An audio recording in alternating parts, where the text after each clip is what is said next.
Praise Lord परमेश्वर मान धन्यवाद हो परमेश्वर केत अनुग्रह कले आज आपण मन निकटरे आ नूतन शिक्षा नहीं आसवाई सुजोग देले से ईश्वर को धन्यवाद देवा सहित मु समस्त मोर प्रेज लॉर्ड जन प्रेज लॉर्ड आज शिक्षा हूँ जे तप्पू मिश्र आउ गोटे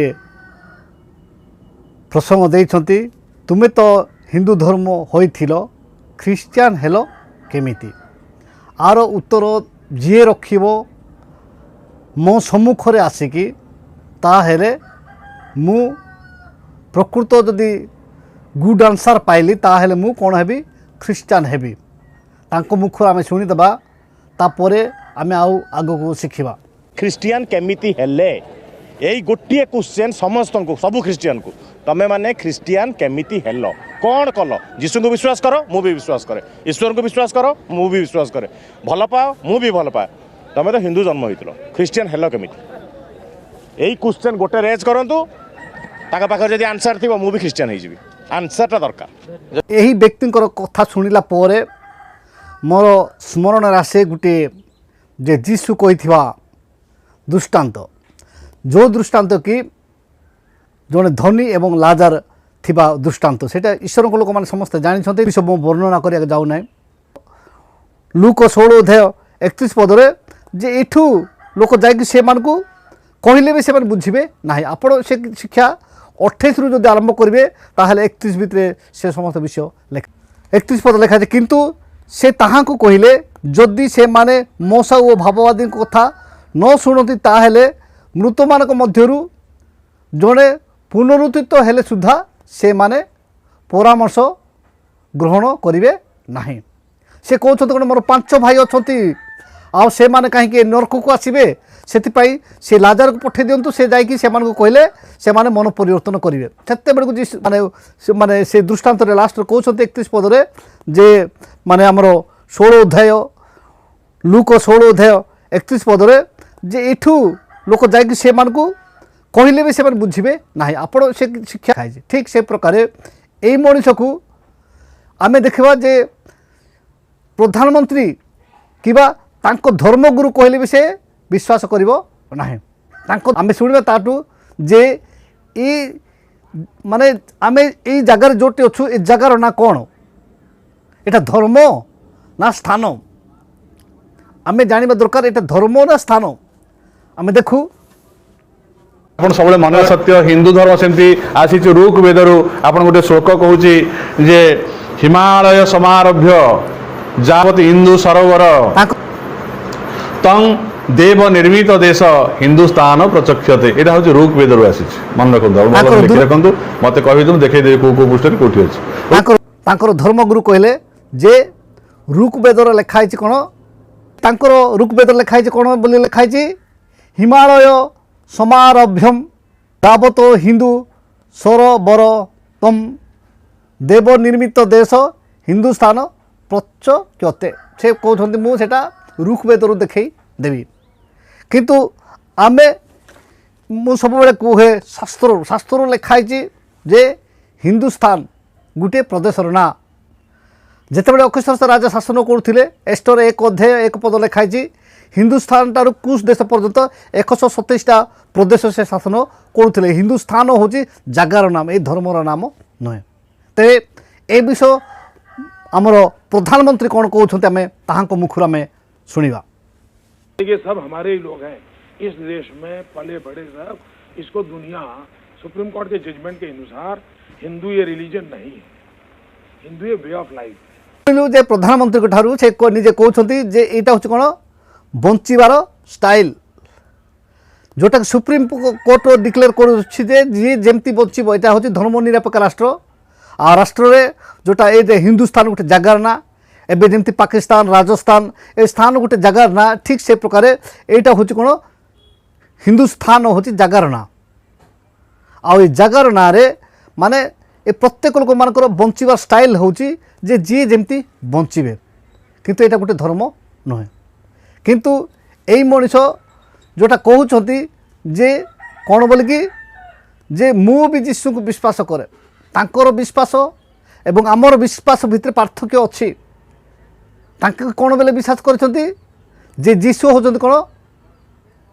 ସାରଥୀ ବାବା ଭଳିଆ ସେ ହାତ ସଫେଇ ମନ୍ତ୍ର ଜାଣିଛନ୍ତି। ଯୀଶୁ ମାନେ କ'ଣ ବୋଲି ଜାଣିଛନ୍ତି ଯୀଶୁଙ୍କୁ। ଆଉ ଥରେ ସେ କ'ଣ କହୁଛନ୍ତି କ'ଣ ଯେ ଯୀଶୁଙ୍କର 3ଟି ଗାର୍ଲଫ୍ରେଣ୍ଡ ଥିଲେ, ଏଇଟା ସେ ଜାଣିଛନ୍ତି। କିନ୍ତୁ ପୃଥିବୀ ସାରା ଲୋକମାନେ ଯାହାଙ୍କୁ ସେମାନେ ଚେକିଂ କଲେ ବା ତନତ କରି ଇନକାର କଲେ, ଦେଖିଲେ ଯେ ଇଏ ଏଇଟା ପ୍ରକୃତ କି ରିଏଲ୍ ଜିନିଷ କି, ତାପରେ ସବୁ ଲୋକ ଗ୍ରହଣ କରି ଦୀକ୍ଷିତ ହୋଇଛନ୍ତି। ଆଉ ଭୂତମାନେ ବି ମାନେ ତାହାଙ୍କୁ କହୁଛନ୍ତି ଇଏ ହେଉଛନ୍ତି ଈଶ୍ୱରଙ୍କର ପୁତ୍ର। ଦିନେ ମନ୍ଦ ଆତ୍ମା ବିଶିଷ୍ଟ ସ୍ତ୍ରୀ ସେମାନେ ଯିବାଟା ରାସ୍ତାରେ ଯିବାଟା ଦେଖିଦେଲେ। ସେ କହିଲେ ଏମାନଙ୍କର ବିଷୟ ଯଦି ମୁଁ କହିବି ମୋର କ'ଣ ଇନକମିଂ ଟିକେ ଅଧିକ ମାନେ ବଢ଼ିବ, ଯେହେତୁ ଏଠି ଗଲା ଲୋକମାନଙ୍କୁ ବି କହିଦେଉଛ ସେମାନେ ଈଶ୍ୱରଙ୍କ ଲୋକ ବୋଲିକି, ଆଉ ପର ଈଶ୍ୱରଙ୍କ ମାନେ ଦାସମାନେ ସେ ପରିତ୍ରାଣର ପଥ ମାନେ ଜଣାଉଛନ୍ତି ବୋଲିକି ମାନେ ସେମାନଙ୍କୁ ଦେଖିଦେଲେ, ସେ ପାଉଲ ଶିଲାକୁ ଦେଖିଦେଲେ ସେ କହିଦେଉଥିଲା। ଏମିତି ହେଲା ପରେ ବହୁତ ଦିନ ହେଲା ପରେ ପାଉଲ ବିରକ୍ତ ହେଇକି କହିଲେ, ବୁଲି ପଡ଼ି କହିଲେ ଏଇ ମନ୍ଦ ଆତ୍ମା ତାଠୁ ବାହାରି ଯାଅ। ଯେତେବେଳେ ସେ ମନ୍ଦ ଆତ୍ମା ତାଠୁ ବାହାରି ଯାଅ ବୋଲି ଯେତେବେଳେ ଯୀଶୁଙ୍କ ନାମରେ ମୁଁ କହୁଛି ବୋଲି ଯେତେବେଳେ କହିଛନ୍ତି, ସେ ମନ୍ଦ ଆତ୍ମା ଯେତେବେଳେ ବାହାରିଛି ତାପରେ ସେ ସାଧାରଣ ସ୍ତ୍ରୀ ପରି ହେବାରୁ ଯେଉଁମାନେ ତାହାଙ୍କ ଦେଇ ବ୍ୟବସାୟ କରୁଥିଲେ ବା ବଞ୍ଚୁଥିଲେ ସେମାନେ ତାଙ୍କୁ ମାଡ଼ ମାରିକି ଜେଲରେ ରଖିଲେ। ଯେତେବେଳେ ଜେଲରେ ରଖିଲେ ତାପରେ କ'ଣ ହେଇଛି, ପ୍ରେରିତ 16 ଅଧ୍ୟାୟ 25 ପଦରେ ପାଉଲ ଶିଲା ସେ ଜେଲରେ ଥାଇକି ପ୍ରଭୁଙ୍କୁ ପ୍ରଶଂସା କରୁଛନ୍ତି। ମଧ୍ୟରାତ୍ରରେ ପ୍ରଭୁଙ୍କୁ ଯେତେବେଳେ ପ୍ରଶଂସା କରୁଛନ୍ତି, ସେ ପ୍ରଶଂସା ଯାଇ ଈଶ୍ୱରଙ୍କ ନିକଟରେ ପହଞ୍ଚିଲା। ଈଶ୍ୱର କ'ଣ କଲେ, ସେମାନଙ୍କୁ ସେ ଜେଲରୁ ମାନେ ଭୂମିକମ୍ପ ହେଲା, ସେମାନଙ୍କର ବନ୍ଧନ ସବୁ ଛିଣ୍ଡିଗଲା। ଯେତେବେଳେ ଛିଣ୍ଡିଗଲା ତାପରେ ଇଏ ଗଡ଼ଗଡ଼ି ଶବ୍ଦ ଶୁଣିକି ସେ କାରାରକ୍ଷକ ମୁଁ ଭିତରେ ତ ରଖିଛି, ତାକୁ ହାତ ଗୋଡ଼ ତ ବାନ୍ଧିଛି ବୋଲିକି ଯିଏ ଥିଲେ ସେ ଦେଖୁଛନ୍ତି କବାଟ ମେଲା ହେଇଛି। ତାପରେ ଇଏ କ'ଣ କରୁଛନ୍ତି, ନାଇଁ ମୁଁ ନିଜକୁ ଭୁସିକି ମୁଁ ମରିବି, ମଲା ପରେ କ'ଣ କହିବ ଯେ ଅନ୍ତତଃ ମୋର ପିଲା ଛୁଆ ହେଲେ ରକ୍ଷା ପାଇବେ, ଯେ ନାଇଁ ବନ୍ଦୀମାନେ ତାଙ୍କୁ ମାରିଲେ ଏବଂ ମାନେ ପଳେଇଲେ ବୋଲି କହିଲେ ମୋର ପିଲା ଛୁଆ ରକ୍ଷା ପାଇବେ ବା ବଞ୍ଚିବେ ବୋଲିକି ସେ ଯେତେବେଳେ ଭାବିକି ଖଣ୍ଡା ବାହାର କରୁଛନ୍ତି, ସେତେବେଳେ ପାଉଲ କହୁଛନ୍ତି ଯେ ତୁମେ ନିଜକୁ କୌଣସି କ୍ଷତି କର ନାହିଁ, ଯେହେତୁ ଆମେ ସମସ୍ତେ ଏଇଠାରେ ଅଛୁ। ତାପରେ ସେ ପ୍ରକୃତ ଅଛନ୍ତି ନା ସମସ୍ତେ ପଳେଇଗଲେ କି ସେ ପଳେଇଗଲେ କି ବୋଲିକି ସେ କ'ଣ କରୁଛି, ଲଣ୍ଠନ ଧରିକି ଯାଇକି ଦେଖୁଛନ୍ତି, ଡିବ୍ରି ଦେଇକି ଆଲୋକ ନେଇକି ଦେଖୁଛନ୍ତି, ସେତେବେଳକୁ ସମସ୍ତେ ଅଛନ୍ତି। ସେତେବେଳକୁ ସେ ପ୍ରଶ୍ନ ପଚାରିଲେ ଯେ ମହାଶୟମାନେ ପରିତ୍ରାଣ ପାଇବାକୁ ମୋତେ କ'ଣ କରିବାକୁ ହେବ। ପ୍ରେରିତ 16 ଅଧ୍ୟାୟ 31 ପଦ। ସେତେବେଳକୁ ବା ଯୀଶୁଙ୍କର ସେବକ ପ୍ରେରିତ ପାଉଲ କହିଲେ ଯେ ତୁମେ ପରିତ୍ରାଣ ପାଇବା ପାଇଁ ହେଲେ ସହ ପରିବାର ପରିତ୍ରାଣ ଯଦି ପାଇବ ତାହେଲେ ଯୀଶୁଙ୍କ ଠାରେ ବିଶ୍ୱାସ କର। ଯୀଶୁଙ୍କ ଠାରେ ବିଶ୍ୱାସ କରିବା ହେଉଛି ମାନେ ପରିତ୍ରାଣ ପଥ କରିବା ହେଉଛି ଯେ କ'ଣ ପରିତ୍ରାଣ ପାଇବା। ସେଥିପାଇଁ ରୋମିଓ ମଣ୍ଡଳୀକୁ ପ୍ରେରିତ ପାଉଲ ଲେଖିଲେ, ରୋମିଓ 10 ଅଧ୍ୟାୟରେ ସେ ବିଷୟ ଲେଖା ହେଇଛି। ସେଥିପାଇଁ ଏଇ ଲୋକମାନଙ୍କୁ ଯୀଶୁ ତାଙ୍କ ନିଜ ଭାଷାରେ କ'ଣ କହିଲେ, ଦୁଷ୍ଟ ଓ ବେବିଚାରୀ ବଂଶ। ଆଙ୍କର ଗୋଟେ ବଂଶ, ଏମାନେ ବୁଝିବେ ନାହିଁ। ପଥରକୁ ସିଝେଇଲେ ସିଝିବ ନାହିଁ, କି ଏମାନଙ୍କୁ ବୁଝେଇଲେ ବୁଝିବେ ନାହିଁ। ସେଥିପାଇଁ ମାଥ୍ୟୁ 12 ଅଧ୍ୟାୟ 49 ପଦରେ କହୁଛନ୍ତି ଯେ ଦୁଷ୍ଟ ଓ ବେବିଚାର ବଂଶ, ଏମାନଙ୍କର ଗୋଟେ ବଂଶ ଅଛି ଦୁଷ୍ଟ ଏବଂ ବେବିଚାର ବଂଶ, ଏମାନେ କେବେ କଦାପି ବୁଝିବେ ନାହିଁ। ଏଇଟା ବହୁତ ବାଧିବ କିମ୍ବା ଲୋକ ଯେଉଁ ଈଶ୍ୱରଙ୍କର ବାକ୍ୟ ଯେଉଁମାନେ ଶ୍ରବଣ କରୁଛନ୍ତି ସେମାନଙ୍କୁ ବି ବାଧିବ। କିନ୍ତୁ ବେବିଚାରୀ ବଂଶ ବୋଲି କହିଲେ ଆମେ ଦେଖୁ ବେବିଚାରୀ ମାଇକିଣାକୁ ପ୍ରସ୍ତୁତ କରିକି ଆମର ଯିଏକି ଆଦିବାସୀଙ୍କର ମୁଖ୍ୟ ଲୋକ ବା ମହିଷାସୁରକୁ ବୋଧ କରାହେଇଛି, କିଏ ଯାଇକି ବେବିଚାରିଣୀ ମାଇକିନା ସେ ଯାଇକି ତାକୁ ରୂପ ଦେଖେଇକି ସେ ଦୁର୍ଗା ସେ ମାରିଲା। ଆମେ ବାଇବେଲରେ ବି ଦେଖୁ ଯେ ବେବିଚାରୀ ମାଇକିନା ଦ୍ୱାରା ଆମର ସାମସନ ମଧ୍ୟ ସେ ମରିଛନ୍ତି। ଏ ବଳିଷ୍ଠ ଲୋକମାନଙ୍କୁ ମାରିବାର ତରିକା ହେଉଛି କେବଳ ବେବିଚାରୀ ମାଇକିଣା। ଏ ବେବିଚାରୀ ବଂଶରୁ ଯେଉଁମାନେ ଉତ୍ପନ୍ନ ସେମାନେ ସେ ବେବିଚାରୀ ମାଇକିଣାକୁ ପୂଜା କରିବାକୁ ଜାଣିବେ, କିନ୍ତୁ ପ୍ରକୃତ ସତ୍ୟ ଈଶ୍ୱରକୁ ଜାଣିବେ ନାହିଁ। ତାଙ୍କ ମୁଖରୁ ଯେଉଁଟା ଏବେ କହୁଛନ୍ତି କ'ଣ, ଯୀଶୁଙ୍କର କେତେଟା 3ଟି ଗାର୍ଲଫ୍ରେଣ୍ଡ ଥିଲେ। ଗାର୍ଲଫ୍ରେଣ୍ଡ ଶବ୍ଦ ସେଠି ନଥିଲା ସେ ଟାଇମ୍ରେ। ଧନ୍ୟ ତମ ଜୀବନ, ସତ୍ୟକୁ ଜାଣ, ସତ୍ୟପଥରେ ଯାଅ, ପରମେଶ୍ୱର ଠିକ୍ ସମୟରେ ଆଶୀର୍ବାଦ କରିବେ। ସେଥିପାଇଁ ସେ ଯେଉଁଟା 3ଟି ଯେଉଁ ପ୍ରଶ୍ନ ପଚାରିଛନ୍ତି, ପ୍ରଥମ ପ୍ରଶ୍ନ ହେଉଛି କ'ଣ, ତୁମେମାନେ ଯୀଶୁଙ୍କୁ ବିଶ୍ୱାସ କର, ମୁଁ ବି ବିଶ୍ୱାସ କରେ। ଆଉ ଗୋଟେ କହୁଛନ୍ତି କ'ଣ, ତୁମେମାନେ ଈଶ୍ୱରଙ୍କୁ ବିଶ୍ୱାସ କର, ମୁଁ ବି କରେ। ତାଙ୍କ ମୁଖରୁ ଆମେ ଶୁଣିଦେବା। ଖ୍ରୀଷ୍ଟିଆନ କେମିତି ହେଲେ, ଏଇ ଗୋଟିଏ କ୍ୱେଶ୍ଚନ୍ ସମସ୍ତଙ୍କୁ, ସବୁ ଖ୍ରୀଷ୍ଟିଆନକୁ तमें माने ख्रीस्टियान केमिति हेलो कौन कल जीशु को विश्वास करो मु भी विश्वास करे ईश्वर को विश्वास करो मु भी विश्वास करे भल पाओ मु भी भल पाए तमें तो हिंदू जन्म होइतिलो ख्रीस्टियान हेलो केमिति एई क्वेश्चन गोटे रेज करंतु ताका पाखर जदि आंसर थिबो मु भी ख्रीस्टियान होई जिवि आंसरटा दरकार कहले कौन मु भी जीशु को विश्वास करे किंतु केते विश्वास करे এইটা নাই এসে হৃদয়ের নুহে সেটা কা মুখর খালি বিশ্বাস খালি মুখরে সেপাই যাকুব 2 অধ্যায় 17 পদ লেখা আছে সেইপরি বিশ্বাস কর্ম বিনা মৃত্যু মানে সেইপরি বিশ্বাস কর্ম বিনা মৃত্যু সেপাই যাকুব 2 র 26 কହୁଛନ୍ତି কারণ আত্মা বিনা শরীর মৃত্যু সেইপরি কর্ম বিনা বিশ্বাস মৃত্যু কর্ম যদি নাই তাহলে বিশ্বাস মানে মৃত্যু সেপাই কর্ম কোন से कहते कौन तुम्हें तो हिंदू धर्म हो ख्रीस्टियान हेल केमिति आमर आदिवासी माने प्रकृति पूजक प्रकृति से माने माने ये जो हिंदू धर्म ना हिंदू तो धर्म का मूल ना जो सनातन धर्म जो माने 10 भाग जो आसिले भारत को से माने जो माने आमको कंट्रोल करने बेपार उद्देश्य जो माने आसिले से माने हिंदू को सनातनी धर्म को सनातनी सनातन सनातन बोलिकी सेटा आमको भड़के कि से धर्म दीक्षित करने चेष्टा कर किंतु आमर आदिवासी केबे भी से सनातनी नुहे आदिवासी होचंती कौन प्रकृति पूजक जो माने पईता पिंधुछंती जो माने चिता चंदन काटुछंती से माने हिंदू आमे से चिता चंदन किवा पईता पिंधिबा लोक नुह आमे प्रकृति पूजक जहाँकि गत दिन मानकर कही एबे भी कहूँ आ मु गत दिन मान शिक्षा देछि से शिक्षा को आपण मान निकट में अपलोड कर दउछु आपण मान देखंतु गीतर 66 अध्याय 16 पद हे परमेश्वर भयकारी समस्ते आस शुण आउ से आंब प्राण पाई जहा करियछंती ताहा मु वर्णना करिबी प्रभु ए पठित वाक्य उपर आम समस्त को आशीर्वाद करंतु आम एठी देखुछु जे गीत रचक दाऊद कहउछंती हे परमेश्वर भयकारी समस्ते आस शुण आउ से आंब प्राण पाई जहा करियछंती ताहा मु वर्णना करिबी आम प्राण पाई जहा करियछंती ताहा मु वर्णना करिबी सेतिपाई आमे जानिबा दरकार जे प्राण माने कौन कहा को प्राण कुआ जाए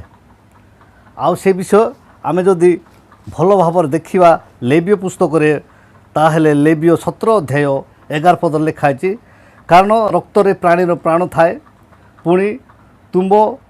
मानक प्राण निमंते प्रायश्चित करने को आम्बे ताहा बेदी उपरे तुम मानक देई अछु जेहेतु प्राणर गुण रे रक्त ही प्रायश्चित करई एट देखुचु जे रक्त रे प्राणीर प्राण थाए से जीशु कहले जे मु तुम्भ मानक निमंते प्राण देवाई आसी से कौन करने आसी आम्भ मान से प्राण देवाई आसी से कहते जे आम देखु जहन 10 अध्याय 11 पद मु उत्तम मेषपालक मेष गुड़िक निमंते प्राण दिए अर्थात मु प्राण देवाई आसी एवं 10:15 कहते जे से परी मु मो निजर मेष गुड़िक को जाने आ मो निजर मेष गुड़िक मते जानती पुणी मेष गुड़िक निमंते मु मोहर प्राण दिए से निजर प्राण दान करने आसी से प्राण देले से प्राण देकी रक्त दे आम कृत कर रक्त द्वारा आम किणा जाई अच्छु से आमको किणी से मनुष्य रक्त पाई मनुष्य रक्त दायी मोर पाप पाई आमे निजे मरिवार थिला से आम पाप पाई से मरी से होचंते आमर रक्षाकारी उद्धार करता पाइबा आम वंश ज्ञाति लोक माने उद्धार पाइबा कौन करथिले जे आम पितृपुरुष बापा माँ माने कौन करथिले बलि देउथिले किंतु से बलि दाउर रक्षा करिया पे आ तुमे बलि देबाकू दरकार नाही मु तुम पाई बलि होउछि एवं तुमे जदि मो ठार विश्वास करिवो ताहेले तुमे अनंत जीवन पाइब मेरिया पर्व करुले सेठू सब बेले से माने देई पारिबे नाही सेतिबे मु होती पवित्र लोक मु तुम मानक देवी बोलकी से आम मानक निमंते से बलि हेले ଯାହାକି ଆମେ ଶାସ୍ତ୍ରରୁ ଦେଖିବା ପ୍ରଥମ କରନ୍ତି 7 ଅଧ୍ୟାୟ 23 ପଦରେ ତୁମେମାନେ ବିଶେଷ ମୂଲ୍ୟରେ କିଣା ଯାଇଅଛ ମନୁଷ୍ୟର ଦାସ ହୁଅ ନାହିଁ। ଏବଂ ପ୍ରଥମ କରନ୍ତି 6:20ରେ କାରଣ ତୁମେମାନେ ବିଶେଷ ମୂଲ୍ୟରେ କିଣା ଯାଇଅଛ ଏଣୁ ତୁମେମାନଙ୍କ ଶରୀରରେ ଈଶ୍ୱରଙ୍କ ଗୌରବ ପ୍ରକାଶ କର। ପ୍ରଥମ ପିତର 1:18 ଏବଂ 19 ଯେଣୁ ତୁମେମାନେ ଜାଣ ଯେ ତୁମମାନଙ୍କ ପିତୃପୁରୁଷମାନଙ୍କ ଠାରୁ ପ୍ରାପ୍ତ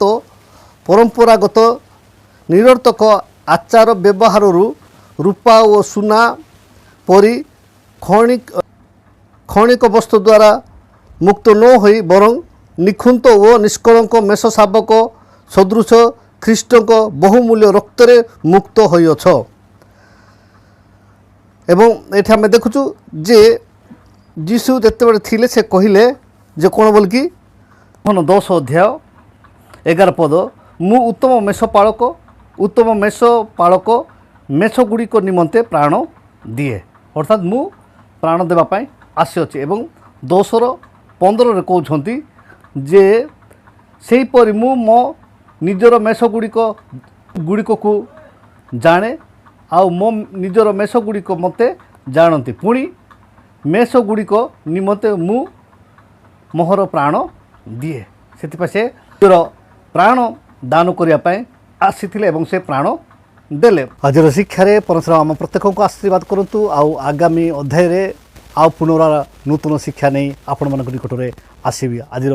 ଏହି ସମସ୍ତ ବାକ୍ୟରେ ପରମେଶ୍ୱର ପ୍ରତ୍ୟେକ ଲୋକଙ୍କୁ ଆଶୀର୍ବାଦ କରନ୍ତୁ। ରହିଲି ନମସ୍କାର। ପ୍ରେଜ୍ ଦ ଲର୍ଡ।